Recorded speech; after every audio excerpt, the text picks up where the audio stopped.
عليكم، مرحبا بكم في الفيديو تاعنا تاع اليوم. الحاجه الاولى نحب نشكر بزاف الناس اللي داروا لنا تعليقات والناس كاع اللي عجبتهم لي فيديو تاع المقبلات اللي درناهم من قبل.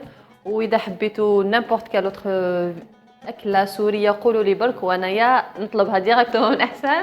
نديرها انا يا خو. ما عندك مشكلة. يلا تمام. ما في مشكلة إن شاء الله. تمام. اليوم جيناكم في الجزء الثالث تاع المقبلات اللي راح نديروا فيه. واش راح نديروا؟ متبل. نتبلوا شنو هو؟ المتبل هو أساسه الباذنجان. تمام. أو الباذنجان، ما بيقولوا باذنجان. ايه الباذنجان. اوكي. باذنجان.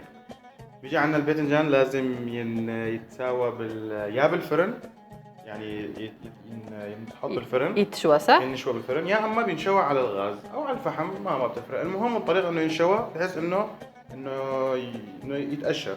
تمام ويطيب مليح من داخل. ايوه يكون من مستوي من جوا. تمام. وبعد منها بينضاف له المكونات. مكونات. خلاص تمام. حنايا هذا اليوم الباذنجان كيما راكم تشوفوا شويتو بصح درتو في الفرن، ما درتوش كيما العاده هنا في النار.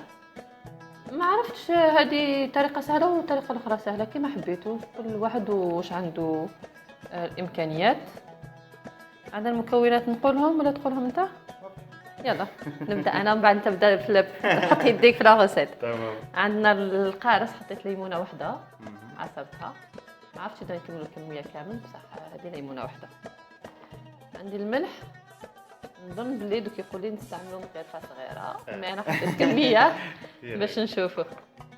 عندي الثوم هنايا درت واحد 3 حبات ثوم درتهم بلو. عندي اليوغورت كيما قلت لكم لا دانيير فوا كنت عيطوا نتوما اللبن اوكي. دونك اللبن هنايا سي كيما قلت لكم الياغورت ناتور تاعنا، المهم يكون سكري، هذا ما كان يكون نوتر داكور. وهنايا عندنا الطحينه. طحينه الوغ طحينه باه حنايا نقولها طحينه.